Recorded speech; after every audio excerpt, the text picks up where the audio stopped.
சீயோனில் வைக்கிறேன், அதன் மேல் விசுவாசமா இருக்கிறவன் வெட்கப்படுவதில்லை என்று வேதத்திலே சொல்லியிருக்கிறது. கவனிங்கள், இதோ தெரிந்து கொள்ளப்பட்டதும் வெளியேறப்பட்டதுமாயிருக்கிற மூளைக்கால் சியோனில் வைக்கிற ஆண்டவர் வாக்களித்த அந்த வாக்கை நினைவுபடுத்துகிறார்.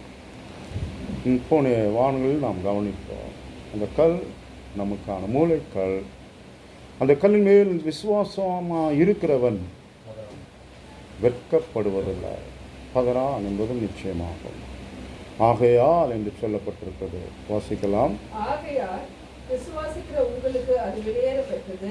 நீங்கள் விசுவாசிக்கிறவர்களுக்கு அந்த கல் வெளியேறப்பட்டது.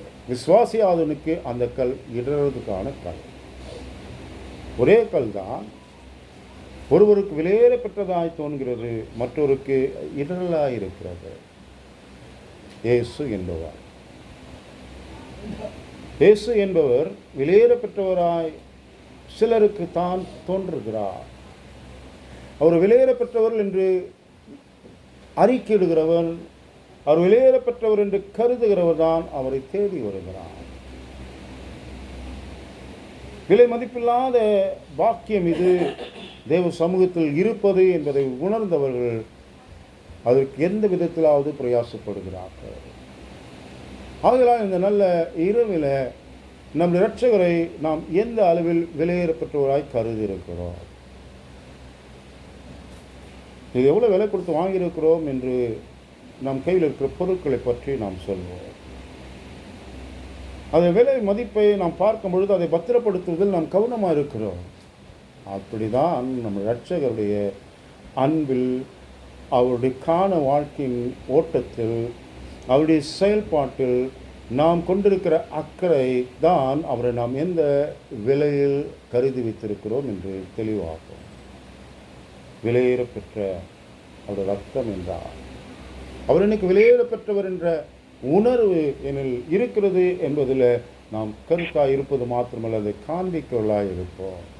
அதனால தான் சொல்கிறார், வெளியேறப்பெற்ற அந்த கல் கீழ்ப்படியாதலுக்கோ வீட்டை கட்டுகிறவர்கள் தள்ளப்பட்ட பிரதான மூலக்கல்லையாக இந்த கல் இடருக்கு எதுவான கல்லும் விழுவதற்கு எதுவான கண்மலையும் ஆயிற்று.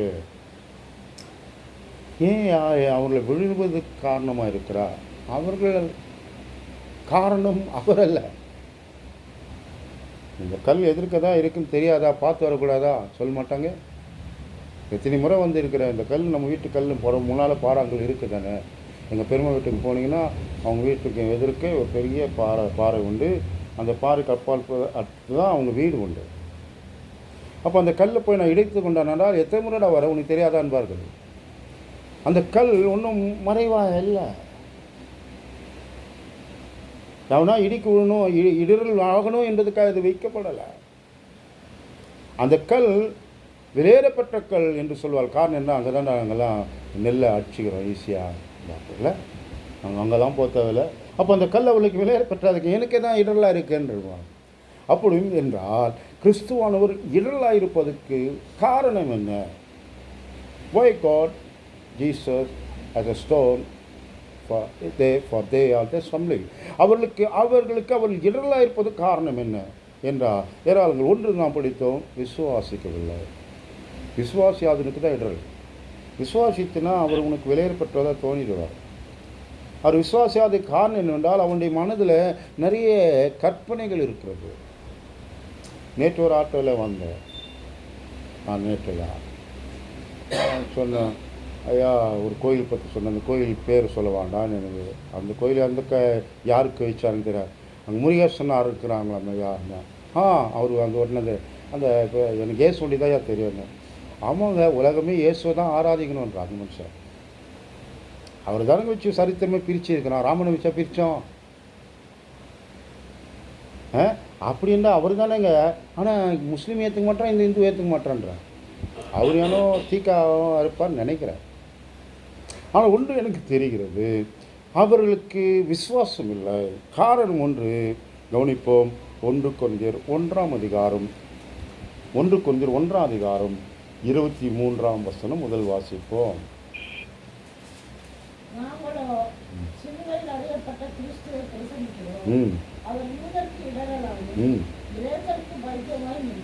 ஒருத்தருக்கு இடரில் ஒன்றுத்துக்கு ரொம்ப பைத்தியமாகவும் இருக்குது. ஞானி அவன், கிரேக்க ஞானி, தத்துவ ஞானி அவன். எபிக்குரஸ் ஸ்தோயிக்கர் வாழ்ந்து கொண்டிருந்த காலங்கள் முதல் நூற்றாண்டு காலம். அரிஸ்டாட்டல் எல்லாம் பிறந்த ஊர் அது. ஞானி அவன். அவனுக்கான பைத்தியமாக இருக்குது. என்ன பைத்தியமாக இருக்குன்னா, ஏசு உன்னை எப்படிடா காப்பாற்றுவார், அவரையே காப்பாற்றிக்க முடியல. அவனுடைய எண்ணம் அதுதான். அவரையே அவர் காப்பாற்றிக்க முடியாமல் மறித்து போனார்ன்ற அப்படிப்பட்ட தெய்வம் உன்னை எப்படி காப்பாற்றுவார்? அவனுக்கு ஒரு பைத்தியமாக இருக்காது. இல்லைடா, அவர் மறித்து போடுறது உண்மை, மரணம் அவருடைய சகாப்தமாக இல்லை, உயிர் தெழுந்தவர், அதனால்தான் கிறிஸ்தவம் இருக்கிறதையா என்றால் அவனுக்கு பைத்தியமாக இருக்குது. உயிர்த்தெழுதல் அவன் நம்பாதவனாக அவன் பைத்தியமாக. ஆனால் நம்ம யூத கூட்டம் இருக்குது பாருங்களேன், ஆண்டவர் அறிந்த கூட்டம் தான். ஆனால் அவளுக்கு அவள் இடரலாக இருக்கிறா. காரணம் என்னன்னா, அடையாளம் கேட்குறான். எத்தனை அடையாளம் அவர் காட்டுறாரு உனக்கு? அவர் ஊழியத்தில் நீ கேட்ட அடையாளம்லே நடந்தது தான், நடக்கலாம் ஒன்றும் இல்லை. அவர் நீ கேட்ட உடனே செய்யல, ஆனால் நீ கேட்ட விதத்தின்படி செய்யலை அவர். ஆனால் அடையாளம் செய்யாமல் அவர் இல்லை. தான் தேவனுடைய குமார் என்பதின் நிறுவனத்தின் அடையாளத்தை திட்டமாய் தெளிவாய் எந்த ஒரு சந்தேகமின்றி திஷ்டாந்தமாக வெளிப்படுத்தியிருந்தான். ஆனாலும் அடையாளம் கேட்பனே காலம் ஃபுல்லாக காலம் விடுறான். அவன் அடையாளம் கேட்பதுக்கு காரணம் என்னவென்றால் 22ஆம் வாக்கிய வாசிகள். இப்போ யூதர்கள் அடையாளத்தை கேட்கிறார்கள், கிரேக்கர் ஞானத்தை கேட்கிறார்கள், நாங்களோ சிலுவையில் அறையப்பட்டோம். அவன் ஒரு கூட்டம் என்ன பண்ணு, அடையாளமே கேட்டு நோக்காங்க. எத்தனை அடையாளம் கொடுத்தாலும் அடையாளம் என்பது காரணம் என்னவென்றால் அவன் ஒரு கற்பனை பண்ணியிருக்கிறான். அந்த கற்பனையின்படி நடந்தாங்க தாங்க. இவனா ஒரு திட்டம் போட்டுக்கோ, இவனா ஒரு காரியம் போட்டுக்கோ, அந்த காரியத்தின்படி நடக்கணும்போ, அதுதான் அவனுடைய இடர்களுக்கான காரணம். யூதன் அடையாளத்தையே தேடிக்கொண்டே இருக்கிறான். இன்றைக்கும் அப்படிதான். அடையாளம் தான் அவனுக்கு ஆதாரமாக இருக்குது. சொல்லும் சத்தியமும் இல்லை. அவர் தசை பார்த்தாலே அவர் ஊழியக்கார மாதிரி தெரியல போய்தா. அவன்கிட்ட பிளைனாக போயிடுவான். சொல்கிற சத்தியம் அவனுக்கு பெருசாக தோன்றாது. காரணம் என்னடால், he was looking only the appearance. இதே வெள்ளை போட்டுனதுன்னா இன்னும் பிக்கப் ஆகிடும். அது வெள்ளை மேல் மக்கள் கவர்த்து கொண்டிருக்கிறான், அது பற்றி எனக்கு அக்கறை இல்லை. ஆனால் ஒன்று தெரியுது, இந்த உலகம் ஆடையை தான் அதிகம் விரும்புகிறது. இயேசுவும் கிட்டத்தட்ட அவர்கள் சொல்கிற சத்தியத்தின் மேல் அவளுக்கு கவனம் இல்லை. அவங்க சொல்கிறது என்னவென்றால், இவர் பிறப்பு எங்கே இருக்குது, இவர் குடும்பம் எங்கே இருக்குது, இவர் எங்கே ஊழியம் தொடங்கினார், ஆண்டவர் சொல்கிற வாழ்க்கைப்படி இவர் செய்தாரா, அவர் தாவீதின் ஊரில் பிறப்பானார், நாசரேத் ஊரக்காராக இருக்கிறாரு. அவர் நாசரேத் ஊர்லடா, பிறந்த ஊர் எனக்கு நீ சொன்ன தாவீதின் ஊர் தான், வளர்ந்ததுனாவும் நாசரேத் தான். ஆனால் அவர் நாசரேத் ஊரான்னு சொல்லியே எதை மாற்றினாங்க, பிறந்த ஊரை மறந்துட்டாங்க. மறக்க வச்சுட்டா சத்துரு. நாசரேத் ஊரான்னு தான் சொல்கிறான். இல்லைப்பா, நாசரேத் ஊரா இல்லைப்பா, அவர் தாவீதின் ஊரில் பெத்லேஹேமில் பிறந்தவர் தான். இயேசு பிறந்த பெத்லேஹேம் தானே பிறப்பார். இது கலிலேயராக இருக்கிறாரு. அந்த கலிலேயருக்கு தோழர்கள், கலிலேயர் இல்லை அவர். சத்துருடைய பெரிய குழப்பத்தை பண்ணி விட்டான் பாருங்க. அதனால்தான் அவர் அநேகருக்கு இடர்களாகவே இருந்தார். இப்போ நீங்கள் வைத்திருக்கிற ஒரு மனப்பான்மையோடு நீங்கள் எதிர்பார்ப்பினால் அங்கே நிச்சயம் இடர்வீர்கள். நிச்சயம் என்ன செய்வீர்கள்? Don't have the pre conceive idea. ஃபிலிக்ஸ்னால் இப்படி தான் இருப்பார்னு ஒரு ஐடியா வச்சுட்டு அவர் வரும்போது நீ நேரில் பார்க்கும்போது உனக்கு பெரிய விபரீதமாக இருக்கும். அதுதான் நடந்திருக்கேன் ஊழிய அனுபவத்தில். ஏன்னா அவர்கள் எதிர்பார்க்கிற அந்த காரியங்கள் நம்மக்கிட்ட ஒருவேளை இல்லாமல் இருக்கலாம். சரீர தோற்றங்கள் ஆடையிலும் ஒருவேளை அவர்கள் எதிர்பார்க்க அந்த தன்மையில் இல்லாமல் போகலாம். அது உண்மை. அநேகருக்கு அதனால் இடர்கிறார்கள், இடர் கொண்டு தான் இருக்கிறார்கள். இயேசு குற்றம் அதுதான். அதனால தான் சொல்கிறேன், ஒன்று விசுவாசம் இல்லை, 2 அடையாளம். சொல்கிற வார்த்தை தான் பரவாயில்ல. அவருக்கு அந்த வார்த்தையின்படி வாழ்ந்தால் அதுதான் அடையாளம். வாழ்க்கையின்படி வாழ்வது தான் அடையாளம். சொல்வாருங்க அடையாளம் ஒன்றும் அவர் அப்படிலாம் இருக்கிறது இல்லை என்றால் பிரச்சனை இல்லை. நீங்கள் அதனால் பவுல் கேட்கின்றார். ரோமர் நிருபம் 11ஆம் அதிகாரம் 11ஆம் வசனம். ரோமருக்கு நிருபம் 11ஆம் அதிகாரம் 11ஆம். அவங்க இடர்களுக்கு காரணத்தை சொல்கிறார் நம்ம பவுல். விழுந்து போகும்படிக்கா இடர்கள், விழுதுக்கு அல்ல. தடுங்களாகி கவனமாக விழுந்து கிடக்கணும் என்பது அல்ல ஆண்டுடைய காரியம். தடுக்கல் விழுந்தது, அவன் விழுந்தே கடக்கணும் என்பதுக்காக அல்ல. எதுக்காக என்று பாருங்க. அப்படி அல்லது ம் அவர்களுக்குள்ள வைராக்கியத்தை எழுப்பத்தக்கதாக ம் அவர்களுடைய தவறுதலினாலே புறஜாதிகளுக்கு ரட்சிப்பு கிடைத்தது. இப்போ அவனுக்கு ஒரு ஒரு கோபம் வருது. காலம் புள்ள நான் தான்டா தேவன் ஆராய்ச்சுவேன், நேற்று வந்தவன் நீ, இன்னைக்கு ஆண்டவர் ஆண்டவர்னா அப்படி உயிரை விடுற. இந்த இந்துக்களை பார்த்து கிறிஸ்டின் சொல்ல, அதுதான் யோதனுக்கு பிரச்சனை. புறஜாதியா திடீர்னு வந்து ஆண்டவர் எங்கள் தேவன் பிதாவாகிய தேவன் எங்கள் ரட்சகர் இயேசு இப்படிலாம் சொல்லும்போது அவனுக்குள்ள எரிச்சலாக இருக்குது. இன்னும் நாங்கள் எங்களுக்கு தெரியாத மாதிரி இன்னும் சொல்கிறாங்க. அப்போது இந்த இடரல் அவனுக்குள்ளே ஒரு வைராக்கியத்தை உண்டாக்கணும் நான் விரும்பினேன். பின்னால் வந்து எப்படி முன்னேற, அதில் தான் பிந்தி வந்து ஒரு முந்திய ஆரம்பிப்பாள். பிந்தின சொன்னார்ல, பிந்தினோர்கள் முந்தினோர் ஆகி, பிந்தினோர் முந்தினோர் ஆகி. அப்போது இந்த பிந்தினா இருந்த இவர்கள் முந்தும்படியான பார்க்கும்போது இவனுக்குள்ள ஒரு எரிச்சல் வருது. அந்த எரிச்சலை ஆண்டவர் வைராக்கியமாக்கி அவன் என்னை தேட வைக்கிற என்ற அந்த இடரல் அவனுக்கு ஒரு சாதகமாக நன்மையாக்க தேவன் மாற்றினான். ஆனாலும் இன்னும் இடரில் தான் இருக்கிறான். ஒரு சிலர் தான் என்ன வேணால் வைராக்கியம். பவுல் அதுக்கு தான் வைராக்கியம் ஆகிட்டான். உங்களை காட்டிலும் அவன் படி வைராக்கியமாக நான் வாடுறேன் என்று அவன் அதை வைராக்கியத்துக்கு பக்திக்கேற்ற வைராக்கியமாய் மாற்றிக்கொண்டான். அகில ஆண்டுடைய பிள்ளைகளை இடரல் வரும் என்றார். இடரல் வராமல் போகாது. இடரல் வருவது அவசியம். நீங்கள் தவறி விழணும்னு இல்லை, உங்களுக்குள்ள ஒரு வைராக்கியம் வரணும். ஆண்டவருக்கு தேடணும், பிடிக்கணும். அந்த இடர்கள் யாரால் வருவதோ அவனுக்கு ஐயோ நரங்கெல்லாம் நான் போகலை. ஆனால் இங்கே சொல்ல இவர்கள் இடரலாக இருப்பது காரணம் ஒன்று தான், அவர்கள் விசுவாசிக்கவில்லை. 2, அவர்கள் அடையாளம் தேடிக்கொண்டிருந்தார்கள். 3, அவளுக்குள்ளே ஒரு வைராக்கியத்தை ஆண்டு எழுப்ப வேண்டும் என்று இடை விழும்படி செய்தார். விழுதற்கல்ல, தவறுனா அவ்வளோதான். தவறி வந்தோடனே டக்குன்னு ஏன்னா தடுமாறி ஸ்டெடி ஆகிடும். அப்படி தானுங்க, தடுமாற்றம் வந்துச்சு, அவ்வளோதான். அந்த தடுமாற்றம் எல்லாருக்கும் உண்டாயிருந்தால் யூதம் எல்லாரும் ரட்சிக்கப்பட்டிருக்க மாட்டான். அப்போஸ்தலர்கள் யூதம் இருந்தாங்க, புறஜாதி எல்லாம் யாரும் இல்லை. அந்த அப்போஸ்தலரும் பக்கா யூதர்கள், எந்த சந்தேகம் நமக்கு இல்லை. ஆகையால் யூதரை தள்ளிவிட்டாரா இல்லையே என்னார் அவர்.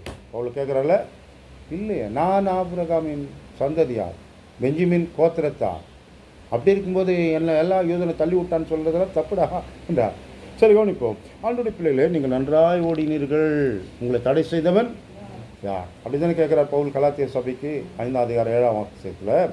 நீங்கள் நன்றாக ஓடினியப்பா. இப்போ இடரல் வந்தால் தடுக்கி விடுவாங்க, அப்படி தானேங்க. அந்த தடுகள் தானே. உன்னை தடை செய்தவன் யாருன்னா அந்த உன்னை இடரல் பண்ணது யார், அதுதான் அர்த்தம். சத்துரு ஆதில் ஆண்டவர் சத்துரு சபித்த போது சொன்ன வார்த்தை, நீ தலையை அவர் நசுக்குவார், நீ என்ன பண்ணுவாய், கடிப்பால் நக்குவாயினாரு. அதுக்கு என்ன அர்த்தம் என்னன்னா, நீ இடரல் பண்ணினே இருப்ப. இந்த காலை தட்டி விட்டுனா, குதிக்காலில் தட்டினா விழுங்கில போய் விழ மாட்டீங்க நடக்கும்போது. அதுதான் பண்ணிருப்பான் சத்துரு. ஆதி தொடங்கி இந்த வரைக்கும் அவன் பண்ணுற வேலை அதுதான். குதிக்காலை நக்குவாயினா அவன் எதுவும் இல்லை, அவன் இடரல் பண்ணுவான். நல்லா ஓடுறவனே ஏதாவது ஒன்று காமிச்சு டான்ஸ் பண்ணு. உனக்கு என்ன அந்த ஊழியக்காரன் மச்சாங்க, ஊழியக்காரன் கூப்பிட்டாங்க, ஒரு சோதனை பண்ணாங்களா, நீ எதுக்கு அங்கெல்லாம் ஓடணும், எதுக்கு நீ இப்படிலாம் ஓடணும் நிற்கிற, உன் வேலையை பார்த்து இப்போ நான் சொல்ல விட்டான்னு வச்சுங்களேன், என் ஓட்டை இடறாங்க.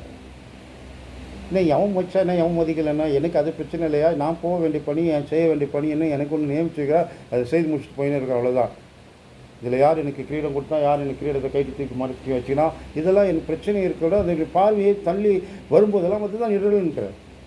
நம்மை எதில் இடர பண்ணுவான் என்பதை நமக்கே தெரியாமல் இடர பண்ணுவான். அதுதான் அவனுடைய பெரிய தந்திரம். அதுதான் அவனுடைய பெரிய அவன் வேலை. அது நன்றாய் ஓடினீர்களே, உங்களை தடை செய்தவன். அப்போது தடை செய்வது அவனாக இருக்காது, தடை செய்வதற்கு யாரும் ஒருத்தனை ரெடியாக வச்சு நிற்பான். எப்படியாவது அவனுக்கு அவருடைய பணியை தடை பண்ணணும். இதில் அவனுடைய கவனம் எப்பொழுதுமே இருக்கும். அதனால தான் சொல்கிறேன், நீங்கள் நன்றாய் ஓடினீர்கள், உங்களை தடை செய்கிறவன் இருப்பான். இப்போ இடரலே இல்லாமல் இருக்கணும்னா பல ஆலோசனைகளில் நாம் இடரலை பற்றி நாம் பெரிய செய்தியாக வரல, நம்ம செய்தி பற்றின படிக்கலாம், நாம் பைபிள் ஸ்டடி பற்றினுக்கிறோம். அதெல்லாம் கவனிங்கள், இடர்களுக்கு காரணத்தை நாம் கற்று அறிந்து கொள்வோம். கவனிங்கள், எங்கள் சொல்கிறார் இடரலை எடுத்து போடுங்கள். ஏசியா சொல்கிறார், ஏசியான் புத்தகம் 57ஆம் அதிகாரம் 14ஆம் வாக்கியம். Book of Isaiah chapter 57 verses 14. வழியை உயர்த்தி உயர்த்தி அதை செம்மைப்படுத்தி, ஆமாம், இடர்கள் என் ஜனத்தின் வழியை இருக்கு, அதை எடுத்து போட்டால் தான் அவன் கரெக்டாக மாட்டான், இல்லைன்னா அவன் இடர் நின்று கிடப்பான். வந்த இடத்துல ஒரு காட்சி காக்கலாம், இல்லை ஒருத்தன் ஆக்சிடெண்ட் ஆகிடுச்சுன்னா அங்கேயே நின்று கிடப்பணுமோ. இல்லை இன்னொரு விஷயம் என்ன பண்ணோம், திடீர்னு நமக்கு ஒரு காலை போட்டு விட்ருவோம், இம்பார்ட்டன்ட் கால், அவர் தான் இன்னும் ரொம்ப நாள் பொறுத்து அவர் பேசுகிறாரு. அப்போது நம்ம எப்படி இடர் பண்ணுவது என்பது அவனுடைய தந்திரத்தில் நிறைய விஷயம் இருக்குது. நான் அடிக்கடி சொல்லியிருக்கிறேன், என் ஜப வேலையில் கரெக்டாக ஃபோன் வந்துன்னு தான் இருக்குது, இன்றைக்கும் வந்துருந்தான். என் மகன் வேறு எப்போதுமே தூக்கி வர மாட்டான், அப்போ தான் தூக்கி வருவேன், ஃபோன் வந்துருக்கு. புட்டு கூட பேசலை. ஒரு ஊழியக்காரர் பைபிள் படிக்கிறார் இருப்பேனா, அவருண்ணா பைபிள் படிக்கிறாருண்ணா, பேசக்கூடாதா? அது ஒரு பெரிய பிரச்சனையை சொல்கிறார். இவங்க ஒய்ஃப் பைபிள் படிக்கிறார் பண்ணுங்க, என்கிட்ட பேசக்கூடாதுன்னு தான் அவர் சொல்கிறார். இதெல்லாம் பல பிரச்சனைகள் அங்கே இருக்குங்க. அதனால் ஜனத்துக்கு முன்னே இடர்களை எடுத்து போடுங்க. நம்மளே நம்ம இடர் பண்ணுகிற விஷயங்கள் ஏராளங்கள் வந்துதான் இருக்குது. ஆண்டருக்காக நாம் போடுகிற செயலாற்றணும் விரும்புகிற அந்த செயல் பற்றியில் எதை கொண்டு நம்மை அவருடைய பணியை செய்யாதபடிக்கு தடை பண்ணுவான் என்பதை நாம் அறியவில்லை என்றால் நாம் அங்கே தடுக்கி விடுவது எளிதான். சரி, கவனிப்போம். 1 யோவான் 2ஆம் அதிகாரம் 10ஆம் வாக்கியம். தன் சகோதரத்தில் அன்பு கூறுகிறவன் ஒளியிலே நிலை கொண்டிருக்கிறான், அவனிடத்தில் இடரில் ஒன்றுமில்லை. ஆமாம், இடரிலே வராதுன்றார். அன்பு வச்சிருப்பா. எதுவுமே ஆண்டவராக இருக்கட்டும், உன் உடன் பிறப்பாக இருக்கட்டும், உன் கர்த்தரால் பிறப்பித்த, போன மாதம் படிச்சல, போன வாரம், பிறப்பித்த இடத்தில் அன்பு வைத்தால் அவரால் பிறப்பிக்கப்பட்ட இடத்தில் அன்பு கூறப்படும். ஊக்கமான அன்பு பற்றி நம்ம பார்த்துட்டு தான் வந்தோம். அதனால் அன்பு புரிஞ்சுனா இடரிலே வராது, எந்த பிரச்சனையும் தெரியாது. ஆனால் ஒருத்தனுக்கு பிடிக்கலைன்னா கைப்பட்டாலும் குற்றம், இதான தமிழ் மொழி, அதுக்கு தேடலாம் வேணாம், ஒரு பெரிய பிரச்சனை ஆகிடும். அதெல்லாம் பிடிச்சதுன்னு அது பெரிய பிரச்சனையே தோணாது. ஒருத்தர் பிடிச்சிச்சுன்னா அது ஒரு பெரிய பிரச்சனையே தோணாது. அவர் என்ன வேணும் பேசியிருப்பார், ஆனால் அது அவங்களுக்கு அது வந்து அவங்களுக்கு என்ன ஆகாது, எழுதாது. ஆனால் ஒரு பிடிக்கலைன்னா அவரையும் அப்படி சொன்னார், இந்த இடத்துலையும் சொன்னார். சரி, கவனிங்கள். அதெல்லாம் நம்முடைய வாழ்க்கையில் இப்போது அந்த இடர்களுக்கு நாம் போகல. ஆனால் ஒன்று உங்களுக்கு சொல்கிறேன், இவர்கள் இடறினார்கள். ஒரு கல், அதே கல் விலையில பெற்றதாக இருந்தது, மற்றவர்களுக்கும் அது என்னவாயிற்றென்றால் தவறுதுக்கும் விழுவதுக்கு எதுமான இடர்களாக இருக்கிறது. அதனால் நீங்கள் விழுவதற்கான கல் அல்ல, உங்களுக்கு இடர்கள் வருவதற்கு சூழல் இதெல்லாம் இருக்கும். நீங்கள் எந்த விதத்திலும் கிறிஸ்து விட்டு இடறி போகாதீர்கள். நான் சொல்வது உங்களுக்கு புரியும். நம்ம கிறிஸ்து விட்டு இடறி போகாதீர்கள். அவருடைய அன்பை ஒரு நாளும் சந்தேகித்து பயணிக்காதீர்கள். வாசிப்போம் தொடர்ந்து. அவர்கள் திருவசனத்துக்கு கீழ்ப்படியாதவர்களாய் இருந்து இடறுகிறார்கள், அதற்கென்றே நியமிக்கப்பட்டவர்களாக இருக்கிறார்கள். அவர் ஒரு படி மேலே போய் வார்த்தையை சொல்லிட்டார். நம்ம பேர் அவனே அதுக்கு தாண்டப்படான்ட்டார். இன்னும் ஒன்று கோவம் வந்துடும். என்ன பார்த்தா இல்லை நரகம் புள்ளன்னு சொல்கிறேன், பொல்லவங்க வந்து பார்க்குறான், அதுக்கு பரிசுத்தமாயிடுறான். சில பேருக்கு ரொம்ப கொடூரமான வார்த்தை கொடுத்துட்டா என்னென்னா அதை மாற்றி காட்டுறோம் பாருன்ற ஒரு வைராக்கியம் வருமா? சில பேருக்கு எது சொன்னாலும் அதே கிடக்கும்.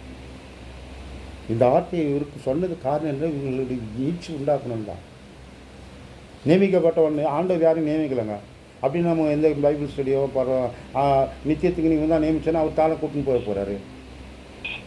அப்படிலாம் இந்த நியமனம் நாங்களாம் நித்தியத்துக்கு எழுத்து போட்டு டாக்குமெண்ட் போட்டு அக்ரிமெண்ட் போட்டு வாங்கிட்டோம். இல்லை, இன்னி கூட அந்த பில்டர்ஸ் நாளைக்கு இன்னும் கொடுப்பா லிஸ்ட்டு போட்டு சைன் வாங்கிக்க ஒழுங்கா. நாளைக்கு பின்னால் என்கிட்ட அவங்க கேட்கக்கூடாது எதுவும். நீ என்ன நான் போடுறீங்களோ என்ன கம்பி போட போகிற, என்ன சிமெண்ட் யூஸ் பண்ண போகிற, எப்படி இருக்கும், அதெல்லாம் கரெக்டாக எழுதி வந்து நாலு சைன் வந்துட்டு தொடங்கினுங்க. நான் ஜோம் பட்டு நான் போயிட்டாங்க. அதுக்கப்புறம் நீ தான் வந்த நான் தான் வந்தேன்லாம் என்கிட்ட கூட நீங்கள் 2 பேரும் வந்து என்கிட்ட நிற்க முடியாது. நான் அதுக்கெல்லாம் ஜவாப்தாரி இல்லை. சரி, நான் சொல்ல வந்தது என்னவென்றால், அக்ரிமெண்ட்டு போட்டு யாரையும் ஆண்டவர் சேர்த்துக்கல. இவங்கெல்லாம் நரகம் தான்லாம் அவர் யாரையும் குறிக்கல. நரகத்துக்கு அவனாக பார்த்துனாங்கன வழிய யாரையும் அவர் நரகத்துக்குன்னு குறிக்கலை. சொல்லுவது புரியுங்களா? இவனா நரகத்துக்கு போகிறான வழிய அவர் இவன் நரகத்தை தள்ளணும்னு யார் மேலேயும் அவர் என்ன கங்கணம் கட்டின்னு நிற்கலை. ஆகையே தான் அவர் சொல்கிறாங்க, அவர்கள் திருவசனத்துக்கு கீழ்ப்படியாது. நான் 5வது பாயிண்ட்டு ரொம்ப முக்கியமான பாயிண்ட். கீழே வர்றதுக்கு காரணம் என்னென்னா, வசனத்தில் மதிப்பில்லை. அதான் நம்ம யூதர்கள் வசனத்தை நேசித்திருந்தானா, வசனப்படி செக் பண்ணியிருந்தானா, அவர் பேசின பிரசங்கம் வசனம் எப்படி இருக்கும், இப்போ அவர் பிரசங்கத்தில் என்ன சொல்லுவார், அவர் ஊழிய நாட்களில் என்னெல்லாம் செய்வார், எல்லாமே வசனம் இருக்குது. அதை வச்சுன்னு அப்படியே டிக்கு போட்டிருந்தானா கரெக்டாக இருக்காது. உனக்கு எதுக்கு பைபிள் உன் கையில் கொடுத்தேன், டிக்கு போடுறான்னு தானே. நம்மளும் லைன் பண்ணுறோம், அவன் லைன் பண்ண மாட்டான், டிக்காது அடிப்பான். இன்னும் இது அவன் சொல்லியிருக்கிறார், இவரை நான் குறிச்சிக்கிறேன்னு இதே வசனத்தை எத்தனை சொல்வார் நம்ம. குறிச்சது நல்லது தான். நீ குறிச்சதுனால நான் திரும்பி சொல்லக்கூடாது அர்த்தமா? இதே தான் சொல்கிறேன். அப்போனா நீ என்ன குறிச்சினே இருக்குதா, நீ குறிச்சினுக்காக நான் வசனத்தை நான் தேடி கண்டுபிடிக்கிறதுக்கு எனக்கு டைம் இல்லைண்ணா. அதனால் சில பேர் இப்படி இருக்கிறான். ஆனால் இவர்கள் நான் என்ன சொல்ல வருகிறால், என் அன்பார்ந்தவர்களே, மறந்துவிடாதீர்கள், உங்களுக்கு நான் சொல்ல வந்ததான விஷயம், அவர்கள் சத்தியத்துக்கு கீழ்ப்படியாதிருந்து இடறுகிறார்கள். அதற்கென்றே இது அப்போஸ்தலர்கள் 13 அதிகாரத்தில் கூட படிப்பீங்க. வசனத்தை ரட்சிப்புக்கென்று நியமிக்கப்பட்டவர்கள் கர்த்தருடைய வசனத்தை விசுவாசித்தார்கள். ரட்சிக்கப்பட என்று நியமிக்கப்பட்டவர்கள் கர்த்தருடைய வசனத்தை விசுவாசித்தார்கள். 13:4 அப்புறமா பரிசுத்த ஆவியினால் அனுப்பப்பட்டு செலுத்தப்பட்டிருக்கு வந்து கப்பல் ஏறி அங்கிருந்து சீக்கிரம் திருப்பி போனாங்க. நீங்கள் அப்புறமா படித்து பார்த்தீங்க, 13 தான் இருக்குது, 4, 5 நம்புகிறேன். அப்போது சத்தியத்தை அங்கே போச்சு. ஆனால் ரட்சிப்புக்கு நியமிக்கப்பட்டவ என்ன பண்ணுறாங்க, விசுவாசத்தால் நீங்கள் வார்த்தை படிப்பீர்கள். அப்புறமா யாருன்னா கூட பார்த்துங்க, அதில் ஒன்றும் பிரச்சனை இல்லை. அது 14 இல்லை 13 எங்கேயோ அங்கே தான் இருக்குது. ஆனால் இப்போ நாம் பார்க்க வந்தது என்ன, தேவன் நம்மை கோபாக்கினிக்கு நியமிக்கலை. 1 தெசலோனிக்கேயர் 5ஆம் அதிகாரம் 9ஆம் வசனம். 1 தெசலோனிக்கேயர் 5ஆம் அதிகாரம் 9ஆம் வசனம். தேவன் நம்மை கோபாக்கினிக்கென்று நியமிக்காமல் ரட்சிப்படைவதற்கென்று என்ன செய்தாரா? அப்போது நம்மை தேவன் கோபாக்கினிக்கென்று நியமிக்கலை. இப்போது தேவன் நம்மை கோபாக்கினிக்க நியமிக்காமல் ரட்சிப்படைவதற்கு என்ன செய்தாரா? நியமித்தார். அப்போ அதை நம்ம மறக்க வேண்டாம். அப்போது தேவ பிள்ளைகளை அப்போஸ்தலர்கள் 13ஆம் அதிகாரம் 48ஆம் வசனம் நான் சொன்ன வசனம். அதனால் இது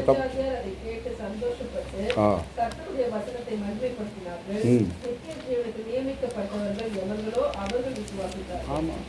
அதனால் என்ன சொல்கிறாருன்னா, நம்ம இதுக்கு ஒரு தியரிங்க, தியாலஜி, இப்படி ஒரு தனி தியாலஜி இருக்குது. நீ அதெல்லாம் ஒன்றும் இல்லை, ஆண்டவர் யார் நியமிச்சாரோ அவங்க கொண்டு வந்துடுவார், நீ போய் சொன்னால் தான் தேவையில்லான்றான். எப்படின்னா அவர் கொண்டு வந்துடுவார், நியமிச்சுட்டாங்களா? இப்படி ஒரு தியாலஜி ஒன்று இருக்குது. அதனால சொன்னேன், இது அப்படி அந்த ரீதியாக சொல்லலை. அதான் நான் சொன்னேன், யாரையும் அவர் நியமித்து இதுக்கு தான் நான் விடலை. சபைக்குள் நம்ம நியமிச்சிருக்கிற பணிகள் வேறுங்க. உங்களுக்கு குழம்பு தான் இல்லைன்னு எனக்கு தெரியல, அப்படி நின்னா அப்புறமா நம்ம கிளமெண்ட் மாதிரி லாஸ்ட்டாக கேட்டோங்க, பிரச்சனை ஒன்றும் இல்லை. ஆனால் ஒருவேளை உங்களுக்கு போகணும்னா இங்கே நிறுத்திக்கலாம், அது ஒன்றும் நமக்கு சந்தேகம் ஒன்றும் இல்லை. கவனிப்போம், ரட்சிப்புக்கென்று நாம் நியமிக்கப்பட்டிருக்கிறோம் என்றால் அவர் நம்மை தெரிந்து கொண்டார், அதற்கு ஸ்தோத்திரம். அதனால் எல்லாரையும் கோபாக்கினிக்கும் தள்ளணுன்ற அவரை சித்தம் வைத்தவராய் இல்லை, அதில் தெளிவாக இருங்கள். எல்லோரும் ரட்சிக்கப்பட வேண்டும் என்று அவர் சித்தமுள்ளவராக இருக்கிறார். அதனால தான் எல்லாருக்கும் ஜெபம் பண்ணினார். எல்லாருக்கும் ஜெபம் பண்ணு, எல்லாரும் ரட்சிக்கணும், அதுதான் என் ஆசை. அவன் போனால் நம்ம என்ன பண்ணுவீங்க?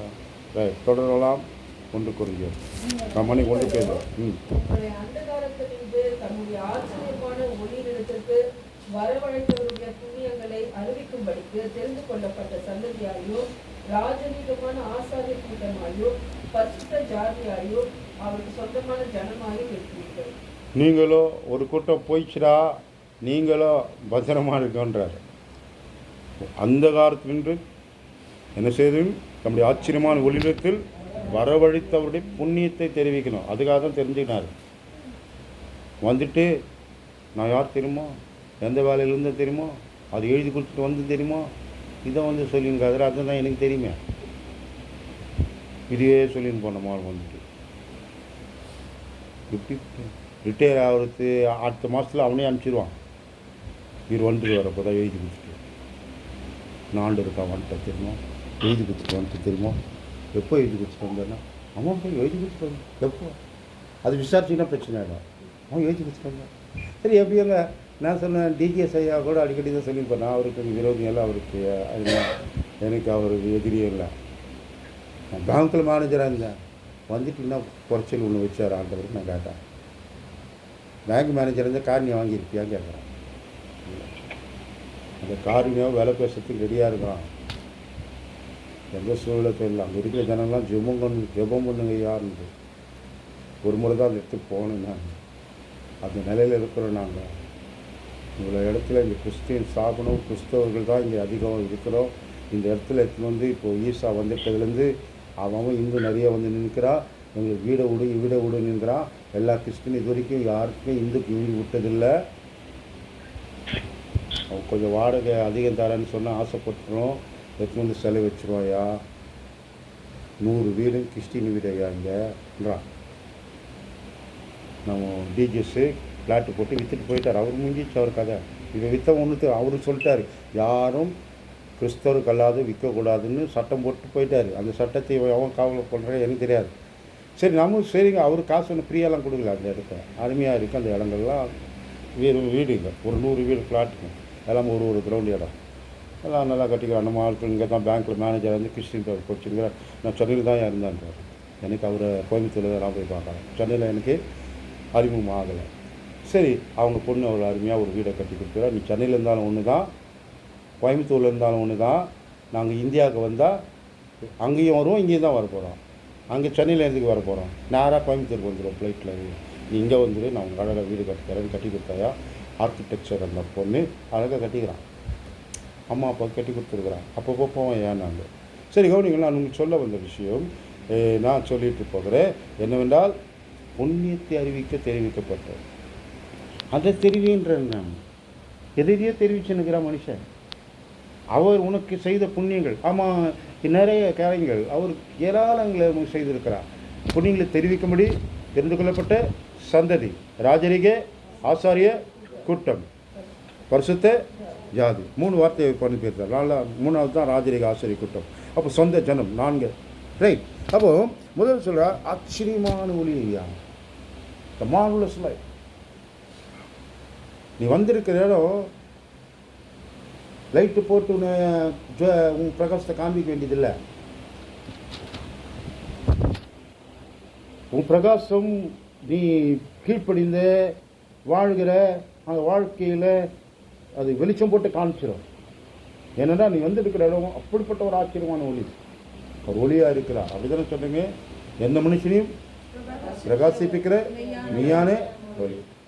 எந்த மனுஷனையும் அங்கே வந்து நான் உனக்கு நம்ம அந்த ஷூட்டிங் லைட் மாதிரிலாம் இல்லை, நீங்கள் உடனே ஜெகஜோதியை காட்டுறதுக்கெல்லாம் இங்கே வந்தாலே அது தாடாக நம்ம ஆட்கள் மாற்றி போட்டு கிடக்குறாங்க. இல்லாத லைட்டிங்ஸ்லாம் போட்டுன்னு புகையும் போட்டுன்னு நானும் பண்ணுறேன். கரெக்டாக ஆச்சரியமான ஒளி ஒன்றும் எழுதலை. இந்த ஒளி அவர் சொல்லி கொண்டிருக்கிற ஒளி என்பதே மாதிரி தான். அப்போ பவுல் அதை சொல்ல வருகிறார். கொலோசியர் நிருபம் 1ஆம் அதிகாரம் 13ஆம் வாக்கியத்தில். கொலோசியர் 1ஆம் அதிகாரம் 13ஆம் வசனம். இருளின் அந்தகாரத்தில் நின்று நம்மை விடுதலையாக்கி தமது அன்பின் குமாரனுடைய ராஜ்யத்துக்கு உட்படுத்தினவராயிருக்கிற பிதாவை ஸ்தோத்திரிக்கிறேன். அப்போ கவனிங்கள், இருளின் அதிகாரத்தில் இருந்த நம்ம அந்தகார இருள் நின்று எங்கே இருக்குன்னு தெரியல.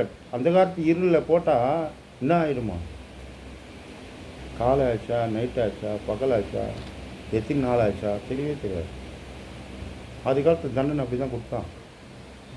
ஆங்கிலேயக்காரன் கூட அப்படிப்பட்ட தண்டனை வச்சுருந்தான். தூக்கிட்டு போய் இருளில் போட்டுருவான் டீ போடலன்னா. போட்டால் என்ன தெரியாது, ஒன்றுமே தெரியாதுங்க.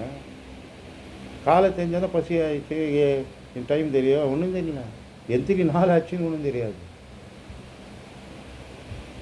அப்படித்தான்ப்பட்ட வாழ்க்கையில் கடந்த நம்மை அப்படி ஆச்சரியமான ஒளியிடத்தில் கொண்டு வந்து இந்த வாழ்க்கையில் அர்த்தம் இருக்கிறது என்பதை புரிய வைத்து வாழ்கிற இந்த வாழ்க்கைக்கு நாம் நோக்கத்தை உலகம் கற்பிக்கிறபடியான அல்ல, நமக்கு கர்த்தர் கொடுத்த நோக்கத்தை அறிந்து நம்முடைய ஓட்டங்கள் தொடரட்டும். அப்போது ஒன்று அப்படி புண்ணியங்களை தெரிவிக்கணுன்றார். அதுக்காக தான் அழைச்சார். நித்திய ஆவினால் தம்மை தாமே பழுதற்ற பலியாக தேவனுக்கு ஒப்பு கொடுத்த கிறிஸ்துவின் ரத்தம் ஜீவனுள்ள தேவனுக்கு ஊழியம் செய்வதற்கு உன் மனசாட்சியை செத்த கிரிலரை சுத்திகரிப்பது எவ்வளவு நிச்சயம். எபிரேயர் 13:14. கவனிங்கள் ஆண்டோடைய பிள்ளைகளை. அப்போ இந்த வார்த்தை சொல்கிறது அப்படி புண்ணியங்களை அறிவிக்க அவருக்கு ஊழியம் செய்வதற்கு தான் அவங்களுக்கு தெரிந்து கொண்டார். நீங்கள் போய் சொல்லு, உலகம் போய் சகல ஜாதிக்கு சுவிசேஷம் சொல். இதுதான் உங்களுக்கு வேலை.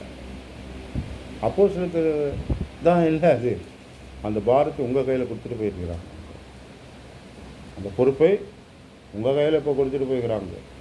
அது அவங்க வேலைன்ட்டு நீங்கள் அமைதியாக இருக்கக்கூடாது ஐயா. அவர் புண்ணியத்தை போய் சொல்லி ஜனத்தை அவருடைய ஒளிக்கிட்ட கொண்டு வராங்க. இருள் இருக்கிறான், இருள் அதிகாரத்தில் இருக்கிறான். அவனை ஆச்சரியமான ஒளியிடத்தில் கொண்டு வர வேண்டும். அவனை வந்து ஒளியில் விட்டினா அவன் இருளுக்கு போக மாட்டான். எத்தனை வந்து கரெக்டாக அந்த ஒளி அண்டை சேர்த்துரு. அதுக்கப்புறம் அவர் பார்த்துக்குவார். 2 அப்புறம் சொல்கிறார் தெரிந்து கொள்ளப்பட்ட சந்ததி. அப்போது நாம் தெரிந்து கொள்ளப்பட்ட சந்ததி. எந்த சந்ததினா 12 கோத்திரமா இல்லைன்றார். 13 கோத்திரமா அதுவும் இல்லை. தேவ சந்ததி, கிறிஸ்துவின் சந்ததி. அப்படி தானே சொல்கிறாரு. ஆபிரகாமின் சந்ததி. கிறிஸ்துவனுடையனால் ஆபிரகாமின் சந்ததியாயும் அவருடைய புத்திரமாய் இருக்கிறீங்களா? அப்போது தெரிந்து கொள்ளப்பட்ட சந்ததிகள் நாம்.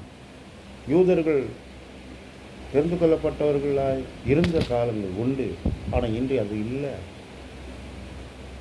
அதனால தான் பவுல் சொல்கிற காரியம் சரி, பேதுரும் 2 பேருமே தேவாவினால் எழுதப்பட்டிருக்கிற வார்த்தைகள் தான். ஆனால் கவனிங்கள், பேதுரு சொல்கிறார் மீண்டும் 2 பேதுரு 1ஆம் அதிகாரம் 10ஆம் வசனம். 2 Peter chapter 1 verses 10. ஆகையால் சகோதரரே, உங்கள் அழைப்பையும் தெரிந்து கொள்ளுதலையும் உறுதியாக்கும்படி ஜாக்கிரதையாயிருங்கள். ஆமாம், அழைப்பு தெரிந்து கொள்ளுதல், தெரிந்து கொள்ளப்பட்ட சந்ததி, அதை காத்துக்குள்ள ஜாக்கிரதையாரு. ஆயிச்சிட்டாருன்னு சொல்லிட்டு ஏமாந்துடாத. அநேக அழைக்கப்பட்டவே எங்கே போகல, விருந்துக்கு போகலங்க. எனக்கு உனக்கு கூப்பிடலையா? என்ன கூப்பிட்டாரு? என்ன கூப்பிட்டுக்கிறாரு? எனக்கு நான் கிறிஸ்டின் ஆகிட்டேனே, நீ உனக்கு கிறிஸ்டின் ஆகலையா? நீ சொல்லிட்டு நீ கட்சியில் விட்டுறாதராப்போ. அழைப்பு உறுதியாக்குள்ள ஜாக்கிரதையாக இருந்த. அழைப்பு அடிச்சிருச்சு, அழைப்புக்கு கீழ்ப்படிஞ்சு வந்துட்ட. அது உறுதியாக்கிக்கொள்கிற வேலை உன்கிட்ட இருக்குது. கன்ஃபார்ம் என்னாகணும், கன்ஃபார்ம் பண்ணிக்கணும். நீ தான் அவன் பொறுப்பு உங்ககிட்ட தான் இருக்குது. நீ அங்கே போய் வந்தால் தான் நின்னா தான் அது உறுதியாகும். இல்லை நான் வீட்டில் உக்காந்துருக்கிறேன்னா அழைக்கப்பட்டவன் அபாத்திரானார். அப்படி தானே? வீட்டில் உக்காந்துருந்தான். ஒருத்தன் ஏர் மாடு போக போயிட்டான், ஒருத்தன் நிலத்தை பார்க்க போயிட்டான், ஒருத்தன் கல்யாணம் ஆயிடுச்சுன்றான், ஒருத்தன் என்னென்ன சொல்லியிருக்கிறாங்க. இப்படி பல சாக்குகளை நம்முடைய வாழ்வில் இடரலாய் கொண்டு வர சத்துரு காத்துன்னு தான் இருக்கிறான். அதனால தான் சொல்கிறேன், நீங்கள் தெரிந்து கொள்ளப்பட்ட சந்ததி, மறந்துவிடாதீங்க. யாருக்கும் கிடைக்காத பாக்கியம். நீங்கள் அநேக முறை நான் உங்களுக்கு சொல்லியிருக்கேன், நீங்கள் கிறிஸ்துவனாக வந்து யதார்த்தமானது ஒரு விஷயம். அதுவே தற்செயல் அல்ல, அது ஆண்டோடைய தீர்மானம். தற்செயல் அல்ல, அவருடைய தீர்மானம். இது நம்பணும். நம்ம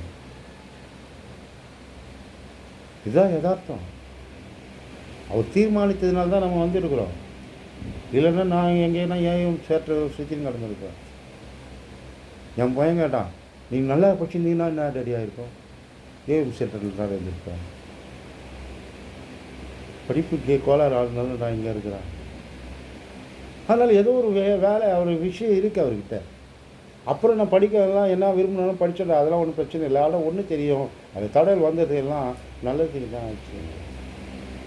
நான் ஒன்றை உங்களுக்கு சொல்கிறேன், அன்புடைய பிள்ளைகளை, நீங்கள் தெரிந்து கொள்ளப்பட்ட சந்ததி, அதில் உறுதியாக இருங்கள்.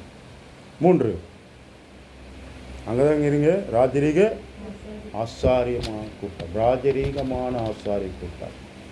லேவனுக்கு இந்த வார்த்தையை சொல்லங்க, அவர் ஆரோனுக்கு கூட இந்த வார்த்தை இல்லை. கனமான ஊழியம், ஆரோனுடைய ஊழியம் சும்மாலாம் வர முடியாது. பிரதமாசேரனா அவருக்கு கூட இந்த வார்த்தை இல்லை என்கிறேன். என்ன வார்த்தை? ராஜரீகமான ஆசாரிய கூட்டம், ஹெவன்லி priesthood, ராயல் priesthood. என்ன priesthood? Royal priesthood. தேவ பிள்ளைகளை, இந்த இரவில் இந்த ஆசாரிய கூட்டம், அது ராஜரீகம் ப்ளஸ் ஆசாரியர் ரெண்டும் இருக்குதுல்ல. ராஜாவுமா இருக்கிறார், ஆசாரியனுமா இருக்கிறார். அதனால தான் ராஜரீக ஆசாரியர். பழைய பாட்டில் ஆசாரியன் ராஜரீகத்துக்கு வர முடியாது, ராஜரீகத்தில் இருக்கிறவ ஆசாரியருக்கு வர முடியாது. இங்கே ரெண்டுமே செய்ய முடியாது. ரெண்டுத்துக்கு உரியவர்கள். நான் ராஜாவும் தான் இருக்கிறேன், ஆசாரியமாகவும் இருக்கிறேன். நான் சிற்றரசர், நான் இளவரசர் என்று சொல்ல உரிமை பெற்றவர். இந்த தெளிவு நமக்கு இருந்தால் மகிழ்ச்சியாக இருக்கலாம். ஆனால் நமக்கு இந்த தெளிவே வரதே இல்லைங்க. நமக்கு என்ன காண்பிக்கிறான்னா, என்ன நினச்சி, என்ன இருக்குது, என்ன ஆகிட்டு, இப்படி நம்முடைய நெகட்டிவ் விஷயங்களை தான் சத்து கொண்டு வந்து முன்னே நிறுத்துவான். நான் பெற்ற நன்மைகள் அவளுக்கு தெரியும், ஆனால் அதை சொல்லவே மாட்டான். ஏதாவது ஒன்று நடக்காமல் கிடக்கும் தான், அதை தான் என்ன பண்ணுவான், ஹைலைட் பண்ணுவான். 3 படிச்சுட்டோம். 4 பரிசுத்த ஜாதி. என்ன ஜாதி? அதான் சொல்ல, எந்த ஜாதினா பரிசுத்த ஜாதி. கோவம் வந்தது. நாங்களாம் இருந்தாம்பா கிறிஸ்டின் பரிசுத்தம் தான். என்ன ஜாதி சொல்ல? பரிசுத்த ஜாதி என்ன ஜாதி சொல்ல? கம்யூனிட்டி சர்டிஃபிகேட் கொடுத்து உனக்கு எதுக்கு அது எனக்கு தேவையில்லையா? நான் பரிசுத்த ஜாதி, அவ்வளோதான். பரிசுத்த ஜாதி என்ற அந்த வார்த்தையை கிறிஸ்தவர்களுக்கு பயன்படுத்தப்பட்ட கர்த்தர் உரிமை கொடுத்த பெரிய பாக்கியம், சாக்கியம். தேவ பிள்ளைகளே, ஏனெனில் இயேசு ரத்தத்தால் பிறந்தவர்கள். எந்த ரத்தம் ஓடுது? ரத்தம் சம்பந்தமான கல்யாணத்துக்கு ஜாதி கேட்பான். வியாதியில் ரத்தம் தேவைன்னா எந்த ஜாதி ரத்தம் கேட்க மாட்டான், கேட்பான். போயிடுவேடா, போயிடுவேன் சீக்கிரம், ஏதோ ஒரு ரத்தம் கட்சிக்குது, போடுங்க, பரவாயில்ல, ஏற்றிங்க. இது தான் சொல்கிறார், பரிசுத்த ஜாதியா. அந்த ரத்தம் என்னை கழுவிறதுனால் அந்த ரத்தம் எனக்கு கொடுத்த பெரிய பாக்கியம், எனக்கு சொல்லும்படியான ஸ்லாக்கியம் உண்டாக்கிட்டு அதுதான் பரிசுத்த. நல்லதா பரிசுத்த ஜாதி. நடுவில் எனக்கு அதையும் வெறுக்காங்க. இன்றைக்கு பெரிய விபரீதங்கள் பரவ வச்சு சத்துரு ஏமாற்றி கொண்டே இருக்கிறாங்க. எதையோ ஒன்று அவன் காண்பித்து தடை பண்ண வேண்டும் என்று அவருடைய விருப்பம், அதுதான் பெரிதாக்கி இன்றைக்கு ஏராள குடும்பங்கள் சின்னாபின்னமாக்கப்படுகிற சூழலில் தள்ளப்படுகிறதை நாம் பார்த்து கொண்டிருக்கிறோம். 4 பரிசுத்த ஜாதி. 5 அவருக்கு சொந்தமான ஜனமாக இருக்கிறீர்கள். எனக்கு சொந்தமும் இல்லை, பந்தம் இல்லை. சொல்லாத, பொய் சொல்லாத. இயேசு சொந்தம். சொந்தம் என்று சொல்லிக்கொள்ள என்னடா போய் சொல்கிற ஃபிலிக்ஸ்ன்னு வராங்க. இயேசு இருக்கிறாரையா? இயேசுன்ற கட்சியில் ரைட்டு தான். ஆண்டுடைய பிள்ளைகளை நான் மறந்துட வேண்டாம். சொந்தம் என்றால் அவர் சொந்த ஜனம். நாம் வாடகைக்கு வாங்கலை, குத்தகைக்கு வாங்கலை, ஏதோ கொஞ்ச காலத்தில். அதனால அந்த வார்த்தையெல்லாம் ரொம்ப ஆழமாய் பயன்படுத்துகிறார் பேதுரு. உன்னை உலகம் என்ன சொல்கிறது என்பதை பொருட்படுத்தி கொண்டு நின்று விடாதே. என்னை பார்த்து சொன்னவன் கலிலேயர்கள் அல்லவா, படிப்பறியாதவர்கள் அல்லவா, பேதமே அல்லவா, இவங்க கிட்ட நாம் சத்தியம் கேட்கணுமா? ஆனால் சொல்கிறதுல ஆச்சரியமாக இருக்குது எங்களுக்கு. சொல்கிறதெல்லாம் ரொம்ப ஃபைனுவீங்க.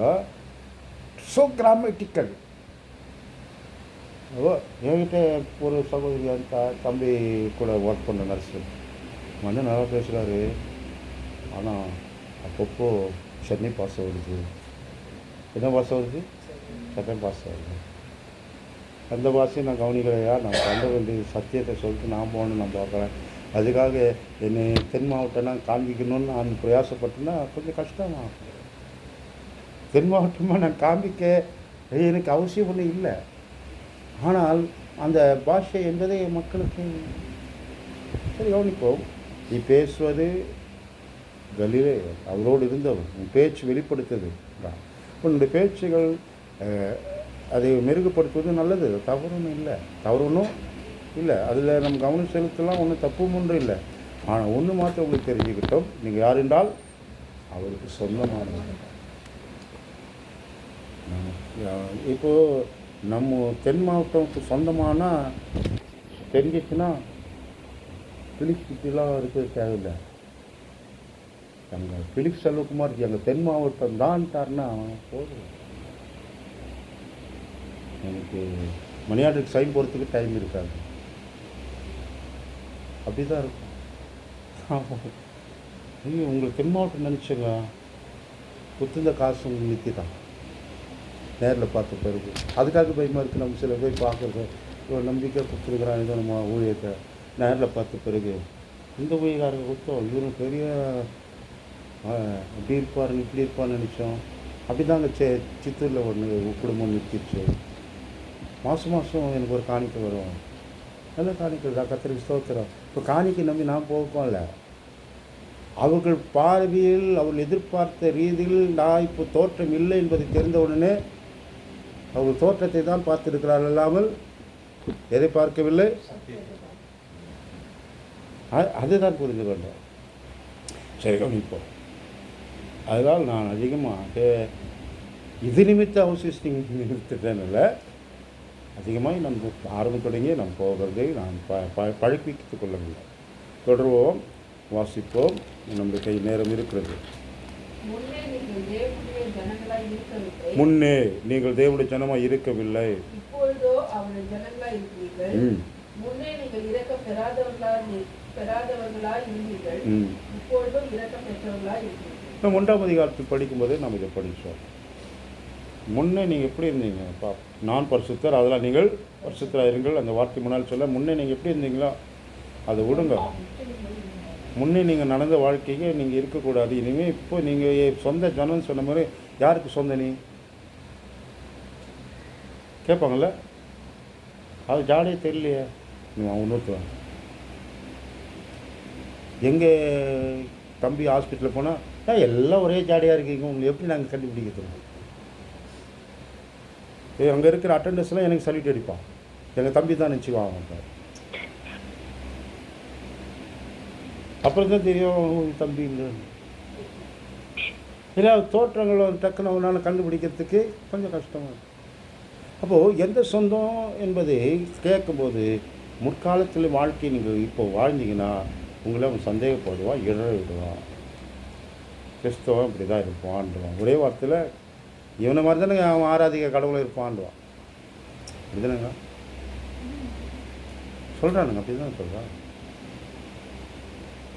பரிசுத்தத்துக்கு முன்மாதிரியான நம்முடைய தேவன் அவரை அலங்கோலமாக்குகிற அநேக நிகழ்வுகள் அவருடைய பேரை வைத்து ஊழியம் செய்கிறவர்களால் வருகிற இடர்கள் தான் அதிகம். நடக்கா இல்லையா? நீங்கள் சொல்கிறா, ஓ நம்ம இந்த கடவுள் இல்லையா, அவர் பரிசுத்தமானவர், அது போனால் 2 வச்சுக்குவான்றான். சில பேர் அதுக்காகவே இந்துலேருந்து இங்கே வரான். இங்கே வந்தவன் 3 வச்சுருக்கான்னு தெரிஞ்சால் அவன் நான் சொல்லுவான், அங்கே இருக்கான்ட்டோம்ல. இருக்குங்க, இதெல்லாம் இல்லைன்னா இல்லைன்னு சொல்லக்கூடாது. ஆகையால் தான் நான் சொல்கிறேன், நானுடைய பிள்ளைகளை இங்கே அவர் சொல்கிறார், என்னது முன்னே நீங்கள் தேவனுடைய ஜனங்களாக இருக்கலை, அதுதான் உண்மை. இப்பொழுது அப்படி இல்லை, இப்பொழுது அப்படி இல்லை. நீங்கள் அவருடைய ஜனமாக இருக்கிறீர்கள். முன்னே இரக்கம் கிடையாது, உங்களுக்கு இறங்கத்துக்கும் தேவன் இருக்கிறார். பிள்ளை அப்பத்திருத்தி நாய்க்குட்டிக்கு போட மாட்டேன்னு அவரே தான் ரட்சகர் வந்துகிறாரு. அவரே சொல்லுவார், அப்படி தான். இறக்கம் கிடைக்காது உனக்கு, நீ தான் வந்து கேட்ட. ஐயா என் மகள் கொடிய வேதனைப்படுறாயா, முடியாதம்மான்றாரு. இரக்கத்தின் ஐஸ்வர்யமான என் ரட்சகர் தான் சொல்கிறார், இரக்கம் கிடைக்காது. இப்போ அப்படி இல்லை உங்கள் நிலைமை. அவர் சொன்னார், நீ உன் விசுவாசம் ரட்சித்து நீ போமா, நான் உனக்கு ஒன்றும் செய்யலை அப்படி தான் சொல்லி அனுப்பிச்சாரு. ஏன்னா இவர் எதனா உதவி செய்தார்னா உடனே பேனர் போட்டு அடிச்சிருவான். என்ன அடிச்சிருவான்? இவர் புறஜாதி கூட ஒரு ஐக்கியம் வச்சுட்டாரு, புறஜாதி ஆகிட்டாரு. நம்ம அப்போஸ்தலர்களில் பேதுரு போய் சாப்பிட்டு வந்த மாதிரி பேசுகிறாங்க. சாப்பிட்டு தான் வந்தார் பாவம். அவர் 3 நாள் தங்கியிருக்கிறார், சாப்பிடாம இருந்திருப்பார். சாப்பிட்டு தான் இருக்கிறார். ஏன் போனேன், எதுக்கு போனேன், எவ்வளோ காசு கொடுத்தான் கேட்டான்ல. டேய் என்னடா பார்த்து என்னை பற்றி என்னடா சொல்கிறீங்க, காசுக்கான நான் போனேன். கர்த்தர் சொன்னார்ரா, போனேன், நானும் பேசினே இருக்கிறேன், ஆவியானவர் வந்து இறங்கி விட்டார்ரா. அதுக்கப்புறம் என்னால் ஒன்றும் பண்ண முடியாதுடா, நம்மை போல் அவர்களும் பரிசுத்தமாக்கப்பட்ட பொருள் தண்ணீரை விளக்கலாமான்னு சொல்லி நானும் சாணம் கொடுத்து வந்தேன்டா, ஒழுங்காக நம்புங்க, ஆண்டவர் புறஜாதி ஏற்றுக்கொண்டாருடா. அதுக்கு பின்பு தான் எல்லாரும் சத்தியத்தை புறஜாதிக்கு சொல்லவே ஆரம்பித்தார். ஆகிய ஆண்டுடைய பிள்ளைகளே, அதனால தான் சொல்கிறேன், இந்த புறஜாதி ஜனத்தை பற்றி ஒரு பேசி வரும்போது சொல்கிறார், முன்னே நீங்கள் இரக்கம் பெறாதவர்கள். இப்போ அப்படி இல்லை, கூப்பிட்டா என் நாமத்தில் கேள், குமாரன் பிதா மகிமைப்படும்படிக்கு நான் அதை செய்வேன். அப்படிப்பட்ட இரக்கம் நம்மக்கிட்ட இருக்குது. நீ போய் யார்கிட்டையும் கேட்டு நிற்கிறதாவில் கற்றுட்ட சொல்லு. நான் இன்றைக்கி அந்த பில்டர்ஸ் கேட்டார், எப்போ தொடங்க போகிறோம், எனக்கு ஆண்டவர் கூட்ட திட்டமே வேறயா, நான் ஒரு குடும்பத்தை தான் சொன்னேன், இப்போ நீ இன்றைக்கி சொல்லிட்டு வந்துட்டேன்ட்டேன். அது நடக்குமானா எனக்கே நம்பிக்கை இல்லாத அளவில் இருக்குது. நான் அப்படி சொல்லிவிட்டேன். அப்படி சொல்லிட்டீங்கன்னா என்னாண்டவர் மெய்யா பொய்யா, இந்த மெய்யா பொய்யாலாம் கேட்டுக்காத அப்படி கேட்டுலாம் எனக்கு வேலை கிடையாது, அது விஷயமே வேறன்றாரு. அப்போது நான் என்ன சொல்ல வந்தேன்டா, எல்லாருக்குமான பதில் சொல்லி கொண்டிருக்க வேலையை எனக்கு இல்லை, நான் அது பதில் சொல்கிறதே இல்லை. ஆனால் ஒன்று சொல்கிறேன், தேவ பிள்ளைகளை, இந்த இரவில் நினைவுகள், நீங்கள் இரக்கம் பெற்ற குடும்பங்கள். அவர் எப்படி, அவர் இரக்கத்தில், இரக்கத்திற்கு முடிவில்லை. அவருடைய இரக்கம் பெற்றவர்கள் நாம் சும்மா நினைக்கிறோம், இல்லை அவர் இறங்கினால தான் நான் இங்கே உட்காந்து நிற்கிறேன். அவர் இரக்கம் என் வாழ்வில் இருக்கிறது, இருந்து கொண்டு இருக்கிறது. இல்லை என்று சொல்வதனால் அவருடைய சந்ததிக்கு நானும் துரோகியாவேன். நான் இங்கே நிறுத்தணும்னு நினைக்கிறேன். ஆமாம், 11 அடுத்த டாபிக், அது டாப்பிக்கே வேறு. 11லேருந்து நம்ம அடுத்த நாள் தான் படிக்கணும். சரி, அப்போது 10 வரைக்கும் நம்ம படிச்சிருக்கிறோம். இப்போ எது வரைக்கும் படிச்சிருக்கிறோம்? இரக்கம் பெற்ற குடும்பங்கள். யார் இரக்கம்? தேவ இரக்கம். பேர் வச்சு நிற்கிறான் நம்ம, அவனுக்கு இறங்குறார்களோ. தேவ இரக்கம் வச்சதுனால அவனுக்கு இறங்கலை, நீ தேவ இரக்கத்தை பெற்றவன். தேவ பிள்ளைகளை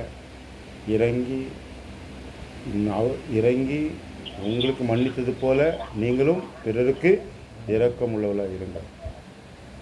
கர்த்தர் உங்களுக்கு இறங்கினது போல நீங்களும் மற்றவர்களுக்கு இறங்கு. கற்றுக் கொடுத்தார்ல, நான் அவனுக்கு செய்தால போய் செய். நீ ஏன் அவனை மன்னிக்கல கேட்டார்ல, நீ இவ்வளோ கடன்டா, நீ என்ன சொன்ன, 10,000 கடன் வாங்கினா கிட்ட போய் 100 கடன் வாங்கின போய் கழுத்தை மிதித்து ஜெயிலில் போட்டான்ல, தூக்கி போட்டானா இல்லையா? 10,000 அவன் கடன் வாங்கியிருக்கிறான். 1000ன்னா 100 எவ்வளோங்க? 1%. 10,000த்துக்கு 1% கீழே கூட போயிடுமோன்னு தெரியல எனக்கு. 1% தானே மேக்ஸ் டீச்சராக இருக்கிறாங்க. அப்போது 1% கூட இல்லை. அது 10,000த்துக்கு நீ வாங்கினா எவ்வளோ காலம் சிறையில் இருக்கணும்? ஐயா வனாயான்னு சொல்லலாம். 100 ரூபாய்க்கு சிறையில் போட்டுன்னா என்னடா, இன்னும் பின்னால் ஃபாலோ பண்ணின்னு இருக்கிறான். அவனுக்கு நீ 10,000 மன்னிச்சிட்டாரு, 10,000 மன்னிச்சிட்டாரு. அவனுக்கு ரொம்ப ஆதரமாக இருக்குது. நம்ம கூட வாங்கி தான் மன்னிச்சுக்குவோம். அதனால தான் தைரியமாக லோன் வாங்கி அத்தாச்சு வந்து நான் மன்னிச்சிடும், கேன்சல் பண்ணிடுவோம். லோன் வாங்கி ஏதில் வாங்கிக்குவோம், கோஆப்ரேட்டிவில் வாங்குன்றான். கம்முன்னு வாங்கலாம், கோஆப்ரேட்டிவில் வாங்கிக்கினா அத்தாச்சு கேன்சல் பண்ணிடுவோம். இப்படி ஒரு தந்திர கொஸ்டிலாம் இருக்குது. அது அப்படிலாம் இல்லை. அவன் 10,000 வாங்கினவனுக்கு இவனுக்கு மன்னிச்சிட்டானோன்னே இவனுக்கு பின் வாங்கணும். அன்றைக்கே நடந்துச்சாரே எனக்கு தெரியலங்க. அது டேட்லாம் கொடுத்துருப்பாங்க. அவன் போயிட்டு உடனே போய் சொல்லிட்டானுங்க, ஐயா நீ போய் அவனுக்கு போய் 10,000 மன்னிச்சுங்க, அவன் 100 கூட மன்னிக்க மாட்டான், கூப்பிட அவனை. அதனால சொல்கிறேன், நீங்கள் எவ்வளவு ஆண்டவரால் மன்னிக்கப்பட்டது அறிந்தீங்கனால் மன்னிப்பதில் உங்களுக்கும் தாராளம் வந்துடும். மன்னிப்பதில் உங்களுக்கும் என்ன வந்துடும்? தாராளம் வந்துடும். காரணம், நான் அவ்வளோ மன்னிப்பு அவர்கிட்ட பெற்றிருக்கேன் என்ற சிந்தை உள்ளில் இருந்தால், அந்த சிந்தையோடு என்று வாழ்வோம். கர்த்தர் இந்த வார்த்தை ஆசிரியர் தருவாராக. தலைவர் தாழ்த்துவோம்.